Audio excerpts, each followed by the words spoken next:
Alors, on reprend nos travaux. Je souhaite donc la bienvenue à l'Organisme pour les droits des femmes du Québec. Je vous rappelle que vous avez 10 minutes pour votre exposé et par la suite, ça va être une période d'échange. Alors, la parole est à vous. Merci. Bonjour, Madame la Présidente, Monsieur le ministre, Mesdames et Messieurs les députés. D'abord, nous tenons à vous remercier de cette invitation à la Commission parlementaire sur le projet de loi 94. Je m'appelle Dominique Gaucher et je suis vice-présidente pour les droits des femmes du Québec. Je suis accompagnée de la présidente, Mme Michèle Sirois. Je ferai la présentation et Mme Sirois répondra aux questions.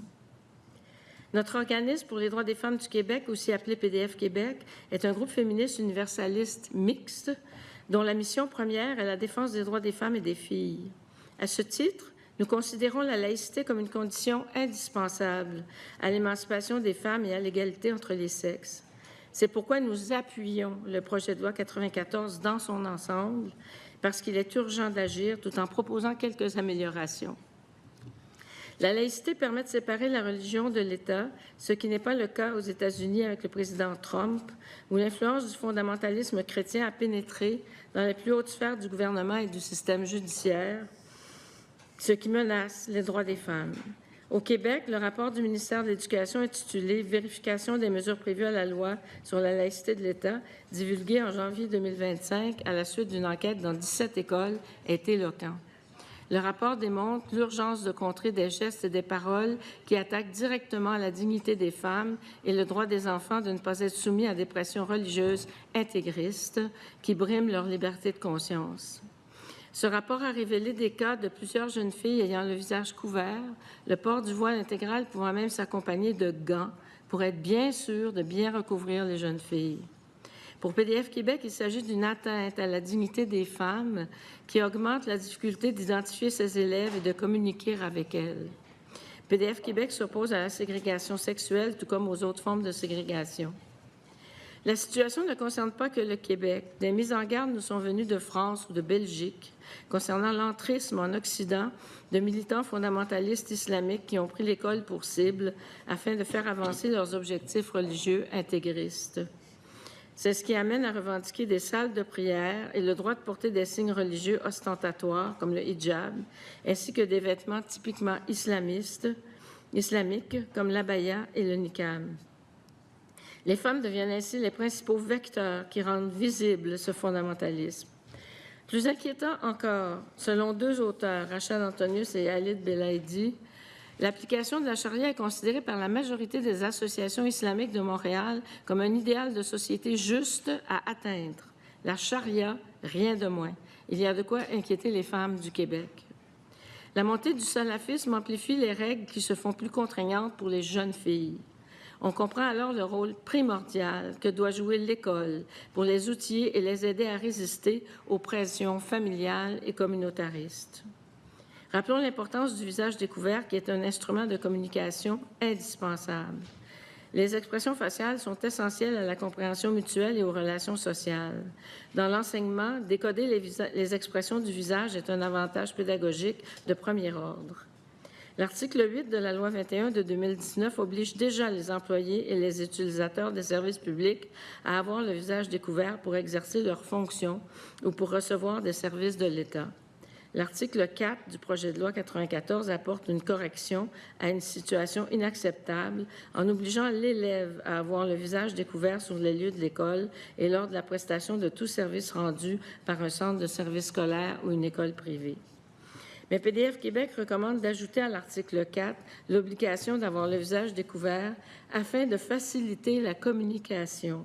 Motif vital qui a été omis dans l'article 8 de la loi 21, lequel ne mentionne que la nécessité d'identifier les personnes et les besoins d'assurer la sécurité. Précisons en ce qui concerne le rapport sur les 17 écoles qui a montré l'urgence d'adopter et d'appliquer le projet de loi 94, que ce sont des personnes de culture musulmane qui ont été les premières à contester et à dénoncer les faits inquiétants de la part de co-religionnaires. Cela souligne l'importance de la vigilance exercée par le personnel des écoles ou des centres de services scolaires, par les parents ou d'autres citoyens. Nous appuyons donc l'article 12 du projet de loi en faveur de l'adoption d'un code d'éthique et de mesures protégeant les personnes qui dénoncent ces faits inquiétants. Et nous recommandons l'adoption de mesures conséquentes et dissuasives pour tout non-respect du Code d'éthique, de la laïcité et des droits à l'égalité pour les femmes. Il y a un second point porté par le projet de loi que nous trouvons essentiel. Il s'agit de l'interdiction des signes religieux pour l'ensemble du personnel scolaire. Une professeure ou une technicienne en service de garde portant le voile se trouve à imposer de manière constante un symbole religieux dans le champ de vision des enfants. Déjà en 1999, un chercheur de la Commission des droits de la personne rapportait que le crucifix accroché au mur était attentatoire pour une clientèle vulnérable et captive, ce qui est le cas de l'enfant dans une classe. Or, l'enfant portait peu d'attention au crucifix alors que l'éducatrice et la professeure sont des figures d'autorité et des modèles à imiter et avec qui l'enfant tisse un lien affectif. Il faut bien le reconnaître, le hijab n'est pas un vêtement neutre. L'enfant comprend que le foulard est un symbole sexiste puisque porté uniquement par des femmes. Il est inévitable que l'enfant pose des questions sur ce voile.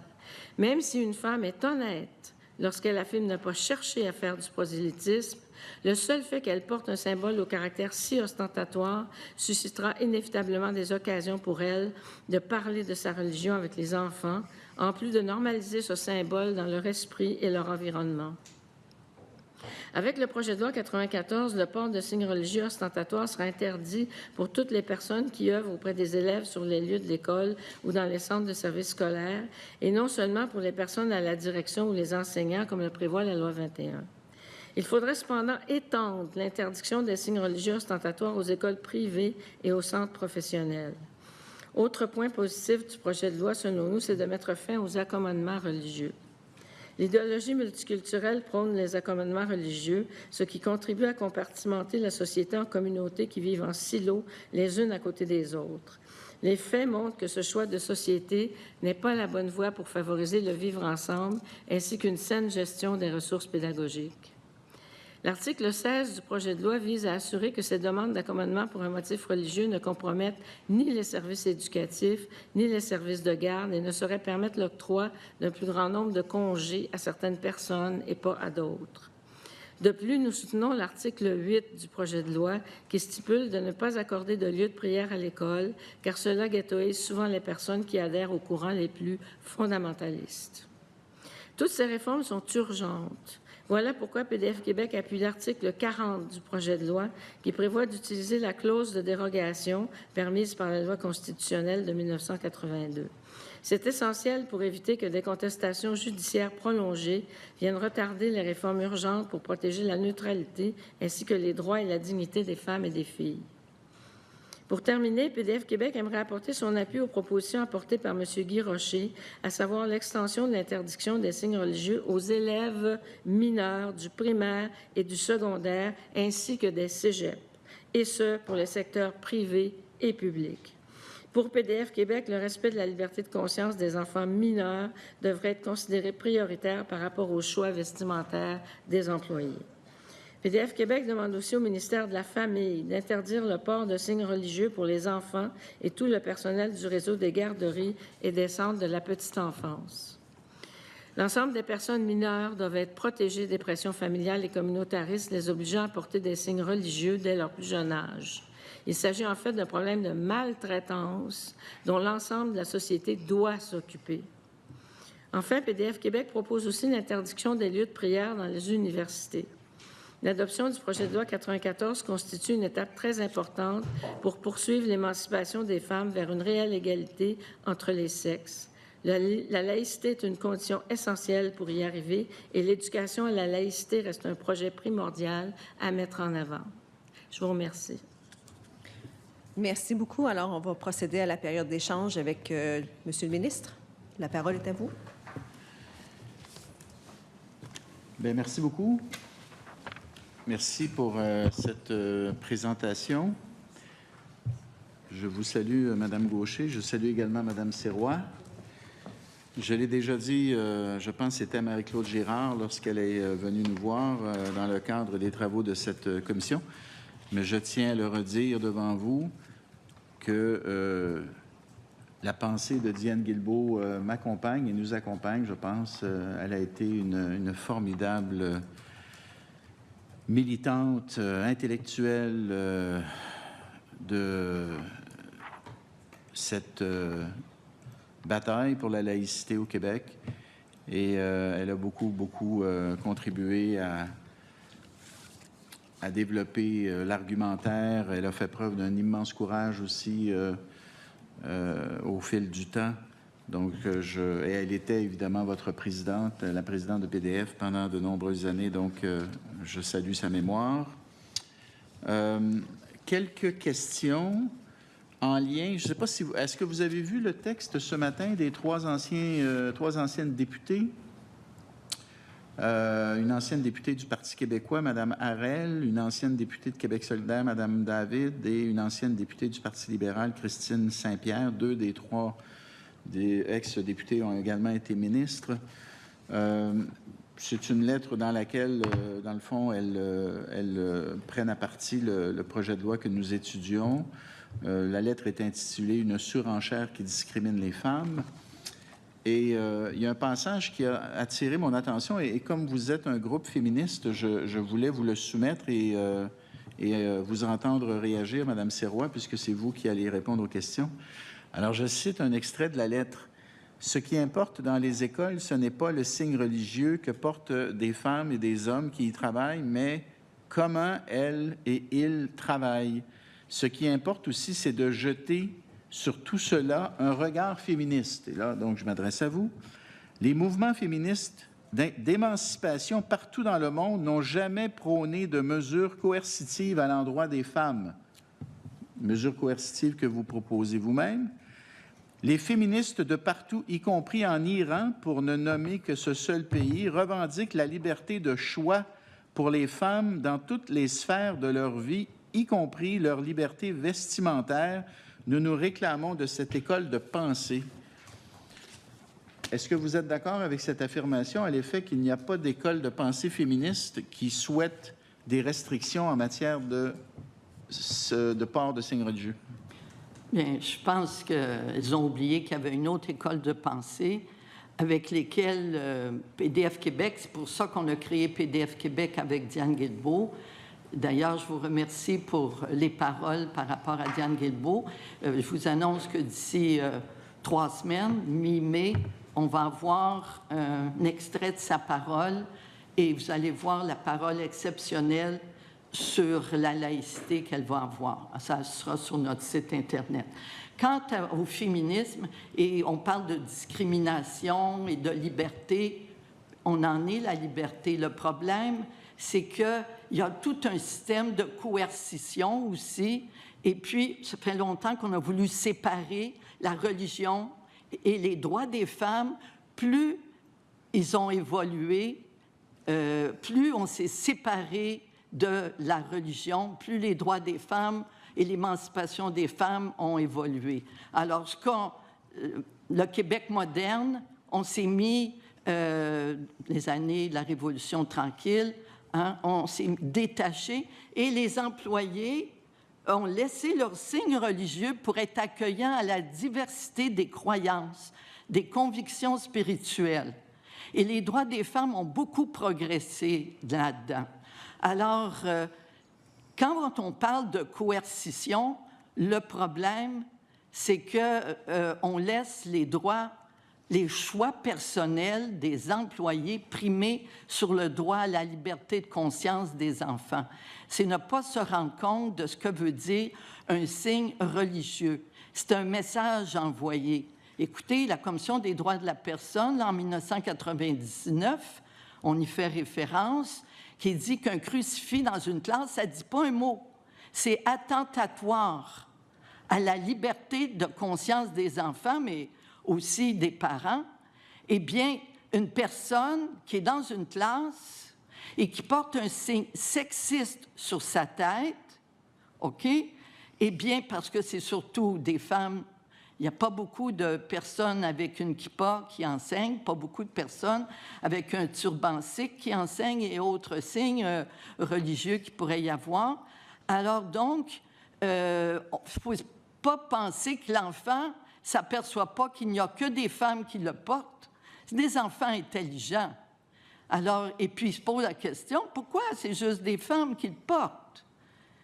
Eh bien, pour cacher la pudeur, par pudeur, modestie. Ah oui, pourquoi c'est les femmes qui ont ce devoir de pudeur et de modestie et non pas les hommes? C'est tout ça qui est derrière un signe attentatoire, qui est un voile très marqué. Et également, quand, à l'extrait que vous venez de me donner, quand on parle, on fait souvent référence à discrimination. Ce seraient les femmes qui seraient discriminées. Le problème, ce n'est pas que c'est la loi de la laïcité qui va les discriminer.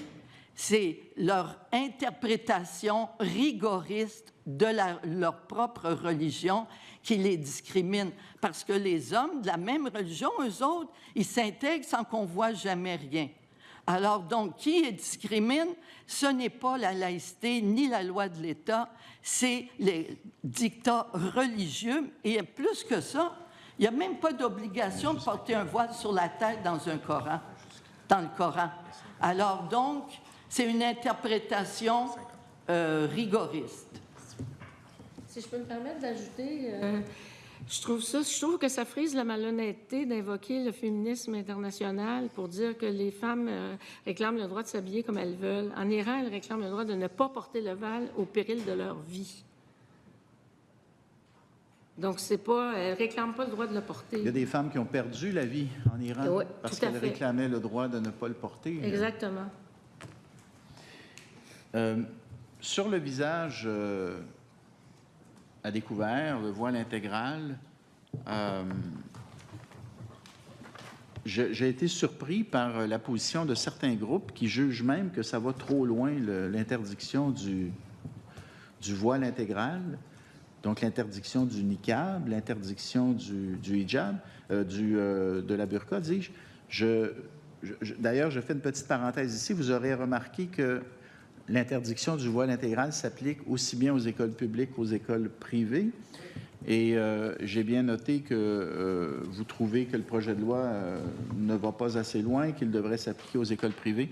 Je veux juste rappeler pour les gens qui nous écoutent que la question des écoles privées viendra dans un second temps. Là. Déjà, ce que nous avons déposé pour ce qui est de l'école publique, c'est considérable.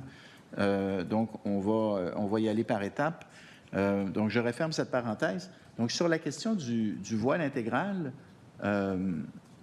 je trouve ça absolument inconcevable qu'on puisse, d'une manière ou d'une autre, accepter le voile intégral, la burqa, le niqab dans une école au Québec. Pour moi, c'est comme inconcevable. Et je suis surpris qu'il y ait des personnes qui jugent que non, c'est correct. De l'interdire, ça brime les droits individuels. Réaction? Bien, imaginons, quand on a eu la COVID, qu'il fallait mettre un masque, la première chose qu'on faisait quand on pouvait, c'était d'enlever le masque. Et là, on accepterait que des jeunes filles, que des femmes portent des signes qui sont de maltraitance physique et psychologique, puis on banalise ça. Comment ces femmes et ces jeunes filles vont pouvoir s'intégrer dans une société? Vont trouver de l'emploi? Non. Alors, on va accepter, c'est contre les droits. Moi, je pense que l'article 5 de la Charte des droits humains promulguée en 1948 parle de traitement. On est contre les traitements dégradants. Ça n'est un traitement dégradant. On n'accepterait pas de masquer, de dire on va masquer des personnes parce qu'elles ont une couleur de peau noire. On n'accepterait pas de masquer, de dire qu'il faut masquer parce que vous êtes en situation de handicap ou bien parce que vous êtes vieux, cachez votre visage. Et puis, c'est tout à fait banal de cacher le visage d'un seul sexe. De cacher le visage de la femme parce qu'elle est femme. Bien, exactement. Parce qu'il faut la faire disparaître de l'espace public. C'est ça l'idée du niqab, de la burqa, c'est de faire disparaître la femme du regard d'autrui. Et contrôler le corps de la femme, contrôler sa sexualité. Quand elle peut devenir fertile, là, il se passe des affaires. Et puis, on garde ces femmes-là dans notre communauté et on les cache et on les empêche de s'intégrer. Moi, j'ai déjà dit à un professeur d'université qui voulait faire une étude avec des fonds publics sur le voile intégral. Je lui ai dit, c'est facile, vous n'aurez pas besoin de le faire. Allez au mois de juillet au restaurant avec un niqab et vous allez avoir votre réponse. Il faut l'essayer pour ne pas l'adopter. Alors donc, le conditionnement là, qu'il faut pour que des jeunes filles et des femmes acceptent de se auto-infliger ce traitement-là, qui est un traitement infériorisant, contrôlant. Le contrôle coercitif, on a pris une position collective et au fédéral et au Québec. Est-ce qu'on va pas voir et ouvrir les yeux sur le contrôle coercitif qui existe dans certaines familles où il y a une compréhension radicale, intégriste de leur religion. Et heureusement, ce n'est pas le cas de la grande majorité, très grande majorité des personnes de foi ou de culture musulmane. Madame la Présidente, mon collègue, le député de Côte-du-Sud, souhaiterait intervenir. Merci pour votre présence ici aujourd'hui. Vous avez déjà, lors de l'étude du projet de loi 21, partagé de nombreux témoignages sur votre site. Là. Je parle particulièrement des éléments vidéo de plusieurs personnes qui sont venues témoigner et vous étiez déjà, je veux dire, à l'avant-garde dans cette réflexion-là et dans ce partage-là, où il y a un lien vibrant. Moi, ça m'a touché beaucoup entre la laïcité et la démocratie. Plusieurs de ces témoignages-là rapportent ces éléments-là. Je peux vous citer quelques éléments là, qui étaient partagés par certaines personnes. La laïcité, c'est le pilier central de toute démocratie émancipée. D'autres partagent pour le vivre ensemble en harmonie, pour l'égalité des citoyens devant la loi, sans discrimination de race, d'origine, de sexe ou de religion, pour le respect de toutes les croyances. Pouvez-vous nous faire un petit résumé de ces témoignages-là qui dressent ce lien-là entre la laïcité et la démocratie? Ça dit, ces témoignages, peu importe son origine, est-ce que ça fonctionne? Oui. OK. Peu importe son origine, il y a, on s'entend sur une volonté d'universalisme et non pas de particularisme qui nous mène dans des ghettos, chacun de notre bord. Mais au contraire, si on veut faire société, il faut partager un tronc commun, ce qu'on a appelé, ce que Mme Françoise David a beaucoup réclamé, un bien commun. Ça n'est un bien commun, ça. La laïcité fait partie de l'histoire du Québec. C'est ça qu'on nous dit, et que ça permet de faire société, d'être ensemble au lieu de chacun de notre bord. Et ce qui est étonnant, c'est qu'une certaine gauche, comme a mentionné tout à l'heure M. Normand Baillargeon, une certaine gauche a dévié de ça, est allée dans des particularismes, au lieu de garder un maintien ensemble. Mais aussi, ça évite de dérouler le tapis en dessous des pieds de la droite et de l'extrême droite.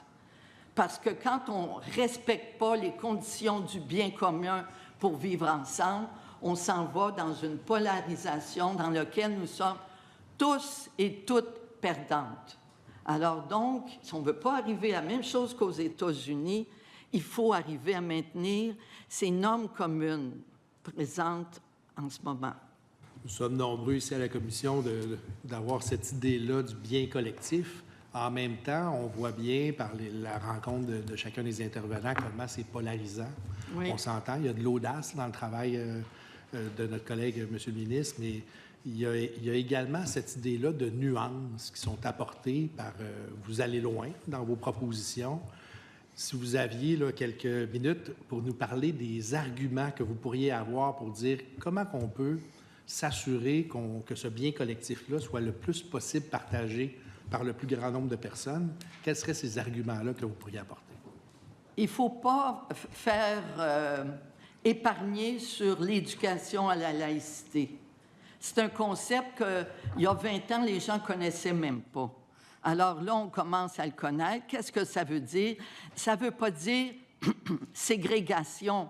Ça ne veut pas dire discrimination non plus. Ça veut dire qu'on accepte, quand on vit, il y a l'espace privé, la maison, la famille. Hein? Quelqu'un a posé la question, l'espace civique. L'espace privé, la famille, donc nos amis, les voisins. L'espace public, quand on s'en va dans la rue, l'espace commercial, on s'en va au Centre Bell pour faire une partie de hockey. Et il y a un espace qui est celui qui va nous rassembler, qui est l'espace civique, l'espace des institutions publiques. Et c'est là que c'est si important. Même qu'il y a du personnel à la cafétéria, il faut que tout le personnel scolaire soit ensemble pour démontrer que ici, à l'école, il n'y a pas de distinction. Et c'est pour ça que c'est si important que les élèves, on ne permette pas les signes religieux parce que, prenez dans une cour d'école, on sait qui sont les petites filles musulmanes, à qui on, avec contrôle coercitif, Merci. à 8-9 ans, porter le voile. C'est tout le temps qu'on a pour la banquette gouvernementale. On va poursuivre les discussions avec la députée de Bourassa-Sauvé. Merci, Madame la Présidente. Bonjour, Madame Sirois. Bonjour, Madame Gaucher. Je suis obligée de commencer en vous questionnant parce que vous avez employé le terme maltraitance trois fois. Puis, je vous avouerai que j'étais surprise de l'emploi du terme. Parce que quand on va voir donc, dans le Robert, donc on parle en termes de définition, donc de traiter quelqu'un, donc c'est un enfant avec brutalité, lui infliger des mauvais traitements. L'enfant maltraité, donc c'est un enfant qui subit des sévices. Donc, vous, comme j'ai dit, vous l'avez employé 3 fois, donc ce n'est pas par hasard que vous l'avez lancé. Donc, j'aimerais vous entendre un peu plus là-dessus, j'aimerais vous entendre un peu plus sur ce que vous voulez dire par là. Merci de votre question. La maltraitance, on apprend quand il y a la petite fille là, de Granby là, qui est morte. On pense que c'est associé à ça. Mais ce mot associé aux petites filles à qui on impose de porter un voile, puis pas juste un voile, c'est souvent des vêtements contraignants où elles ne peuvent pas courir facilement dans la cour d'école. OK? C'est un petit kit, on pourrait dire. OK? Eh bien, la première fois que j'ai entendu le mot maltraitance, moi aussi, j'ai été surprise. C'est un ancien moufti. Un moufti, toujours moufti, mais d'une ancienne, il avait laissé son emploi, justement, d'une mosquée à Marseille, parce qu'il s'est aperçu qu'il y avait une pénétration d'un courant intégriste qui était trop fort, qui ne correspondait pas du tout à ce qu'il croyait de ce qu'était vraiment l'islam. Et ces personnes-là, qui sont des spécialistes de la religion, qui ont dit devant moi la première fois, maltraitance, ça m'a surpris, moi aussi, fait que je comprends que vous puissiez être surpris. Mais quand on lit, si vous voyez dans notre mémoire, il y a une référence à une lettre, moi, ça a été la première fois, écrite en 2015 par une spécialiste de l'éducation préscolaire, Danielle Jasmin, et qui écrit à la presse et qui parle d'une petite fille qui est isolée des autres. Les autres jouent ensemble, elle est toute seule, elle a un costume, c'est la même chose. Aller à la piscine, aller courir dans le cours d'école, c'est pas possible la façon, parce que le simple voile, c'est aussi des vêtements contraignants. Et c'est ça que nous disent des spécialistes comme Ali Belaïdi et puis Rachel Antonius, c'est que c'est un marqueur, ces vêtements-là, qui vont avec la montée du salafisme. Et c'est à des jeunes de 7-8 ans et même plus tôt. Quelqu'un me témoignait qu'un enfant dans les bras de sa maman qui n'avait pas 1 an, OK, qui portait déjà un hijab parce que les radicaux intégristes, eh bien, ils disent aux parents, si vous voulez qu'à la puberté, elle accepte le voile, il faut que vous commenciez très, très jeune.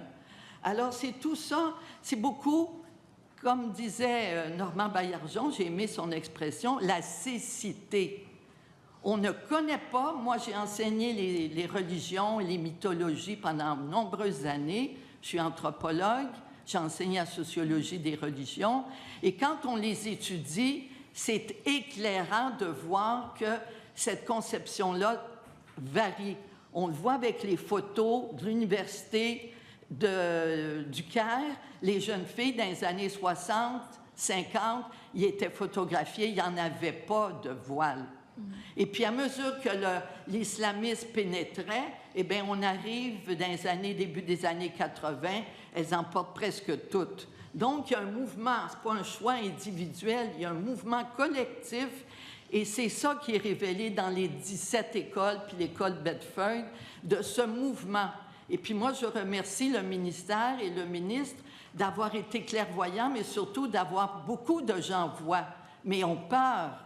On peur d'être accusés avec des amalgames, d'islamophobie, de toutes sortes d'amalgames. Il faut être courageux, dire la vérité. Et à PDF Québec, on pratique un féminisme qui dérange. C'est ça qu'on a écrit. Et puis, on a l'intention de continuer de déranger.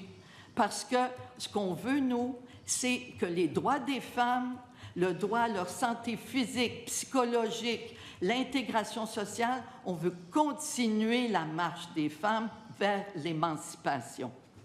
Merci. Vous parlez d'intégration. Vous venez de mentionner l'intégration sociale, puis dans votre exemple, donc vous parliez donc d'isolement. C'est sûr que, évidemment, je n'ai pas votre expertise, vous l'avez nommé, mais sur le terrain, à l'inverse, je l'ai mentionné lors des dernières consultations, il y a une semaine et demie, ce que je constate, parfois, donc j'en vois donc des jeunes filles qui emportent donc des signes religieux, elles sont membres du club de robotique, elles sont championnes de karaté, elles font de l'impro, s'impliquent dans les comités écologistes, par exemple, dans leur milieu scolaire.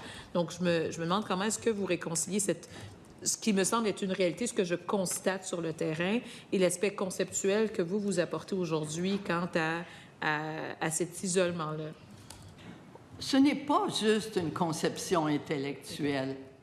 Quand il y a eu en France tout le débat, puis il y a eu une commission d'enquête où il y a beaucoup de jeunes filles qui sont venues témoigner, puis qu'on avait on voulait enlever interdire les signes religieux pour les élèves à l'école, ce qui a été fait en 2004 en France, eh bien, il y a beaucoup de jeunes filles qui sont venues dire « ça va nous permettre, nous aussi, de retirer nos signes sans avoir des mesures de rétorsion.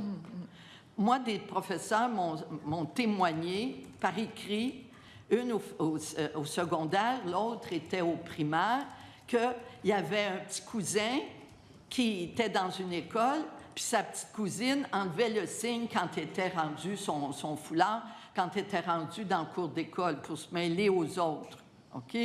Eh bien, il la dénonçait à sa famille en retour. Il lui faisait du chantage. C'est ça, le contrôle coercitif.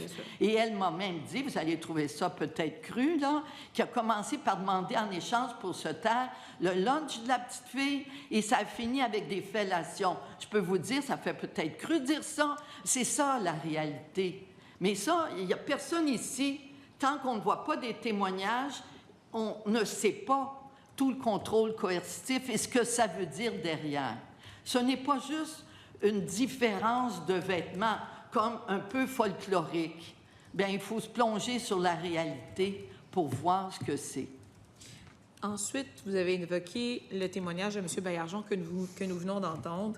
Dans ce témoignage-là, donc dans cette allocution-là, M. Baillargeon nous parlait, donnait l'exemple de ça, donc de ne pas accepter des théorèmes que l'on ne comprend pas sans les questionner. Ce avec quoi je pense que l'ensemble des parlementaires ici sont en accord, là, de dire que l'école doit justement être cet espace qui permet l'accès au savoir et qui permet d'avoir des désaccords.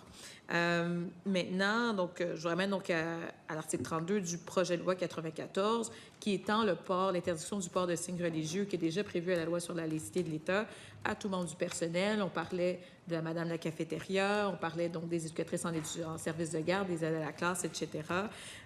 Donc, tout le personnel de soutien qui est en contact avec les jeunes.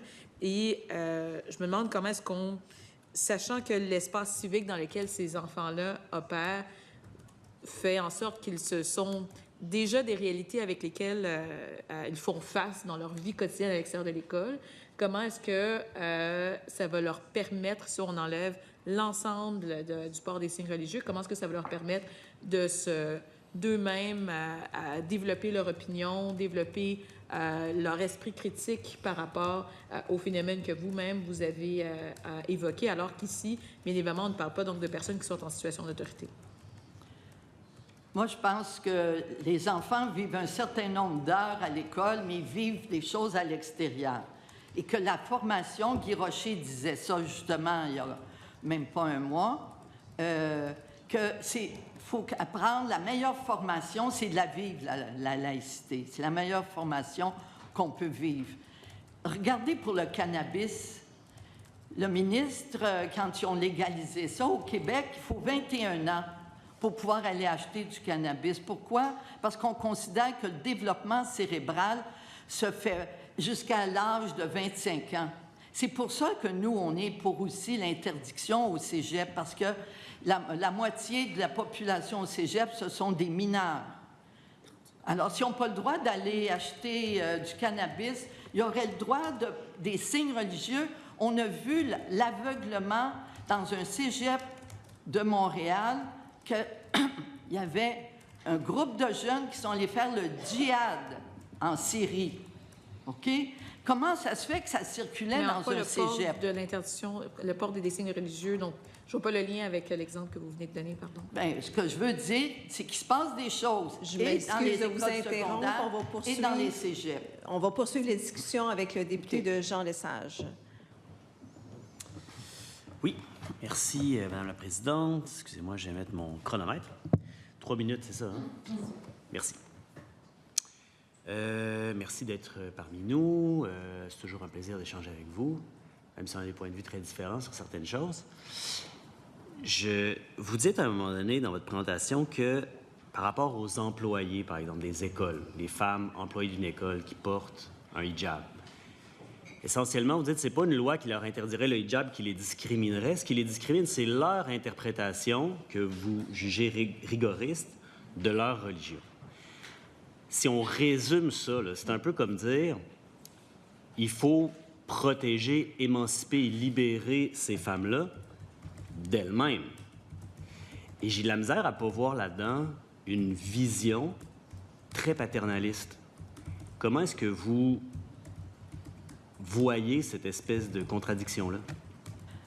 J'aime le mot paternaliste que vous employez parce que ça fait référence justement à la domination patriarcale. Dans toutes les cultures, les femmes sont infériorisées par toutes sortes de moyens. Et elles portent elles-mêmes, les femmes, c'est souvent celles qui transmettaient ce patriarcat, parce qu'on les a élevées aussi à penser qu'elles étaient inférieures ou que c'est elles qui devaient protéger les hommes de leur désir sexuel en portant un foulard ou autre vêtement, OK? Eh bien, une jeune femme ne doit pas rire trop fort. Il y a toutes sortes de codes qu'on a appris. Et l'émancipation des femmes commence pour nous, beaucoup maintenant, à l'école, c'est-à-dire le niveau politique aussi, le vivre ensemble, parce que la discrimination, c'est ça qui devient, quand on est dans un espace où il y a beaucoup de gens, c'est étrange qu'on reconnaisse quelqu'un qui pratique la religion musulmane, et puis on ne reconnaît pas un homme qui pratique la religion musulmane. Alors, c'est cette auto-stigmatisation avec lesquelles peut-être qu'elles n'ont pas réfléchi. C'est un cheminement dans la vie et c'est pour ça que c'est si important qu'à l'école, il y ait une formation critique. Puis critique par rapport à soi-même, critique par rapport à l'éducation et aux normes ambiantes. Est-ce que c'est des normes qui me conviennent vraiment? C'est à ça que je pense, pour protéger des choix libres pour les femmes.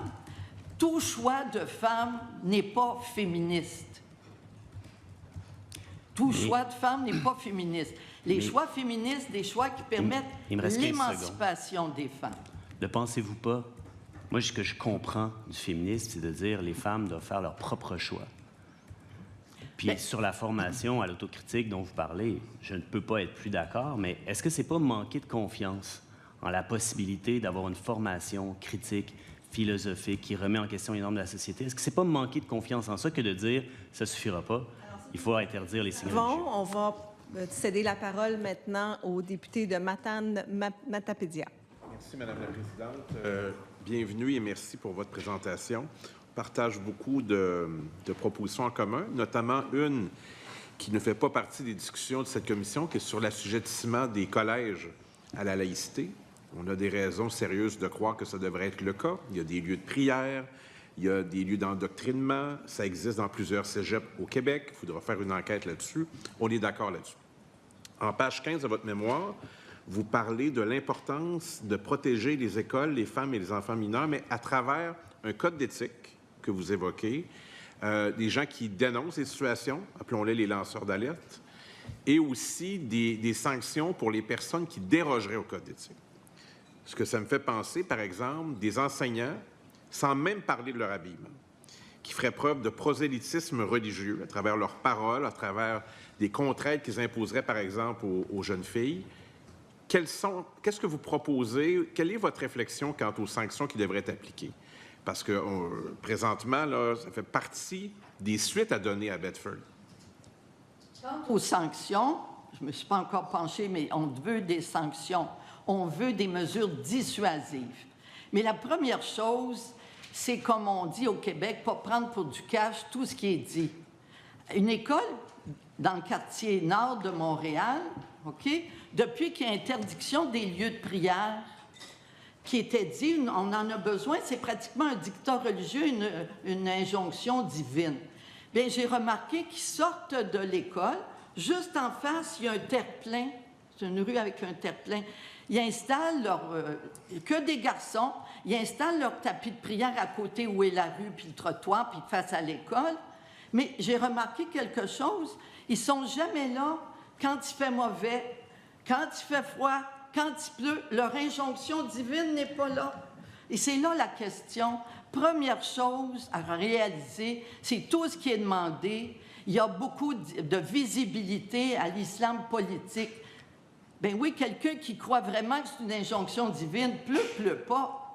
Allez, on s'en va prier dehors, la neige ne nous fait pas peur.